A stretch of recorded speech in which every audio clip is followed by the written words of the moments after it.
मित्रांनो नमस्कार. एक नवीन विषयाला धरून आज एक व्हिडिओ बनवत आहे. आपल्या चॅनलमध्ये तुमचं फिरणारा माणूस या नेहमी स्वागत आहे.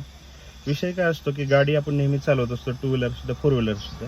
पण फोर व्हीलरची चावी लावताना आपल्याला काय काळजी घ्यायची ह्यासाठी मी शक्यतो व्हिडिओ बनवतो आहे आणि ते तुम्ही नीट बघा. ही आपली फोर व्हीलरची चावी, इथं दाबल्यानंतर ही चावी निघते. ही बघा चावीचा स्विच आहे. इथं एक खूण आहे, इथं एक खूण आहे, इथं आणि इथं. ही आपली चावी इथं बसते. ठीक आहे. चावी बसल्यानंतर पहिल्या स्विचमध्ये आपलं हे इग्निशन ऑन होतं. पहिल्या स्विचमध्ये पहिला स्विच पडतो. ठीक आहे. स्टेअरिंगचं लॉक निघतं. दुसऱ्या स्विचमध्ये इग्निशन चालू होतं. हे बघा सगळं. आणि तिसऱ्या स्विचला तुमची गाडी चालू होते.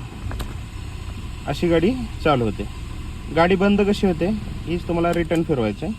आणि चावी काढताना काय काळजी घ्यायची, स्विच माघारी फिरवलं, आतमध्ये चावी दाबायची आणि माघारी फिरवायची, परत चावी काढायची. ठीक आहे. तुम्ही अशा पद्धतीने चावी काढायची. परत एकदा दाखवतो. चावी बंद झाली, आतमध्ये दाबा, आणखी एकदा माघारी फिरवा आणि बाहेर काढा.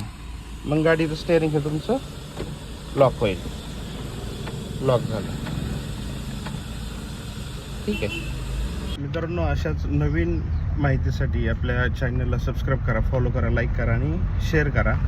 आपण ह्या माध्यमातून अशाच नवीन नवीन गाडीच्या बाबतीच्या गोष्टी तुम्हाला मी दाखवणार आहे आणि की तुम्हाला दैनंदिन आयुष्यामध्ये गाडी चालवण्यासाठी खूप गरजेचे आहेत. Bye bye.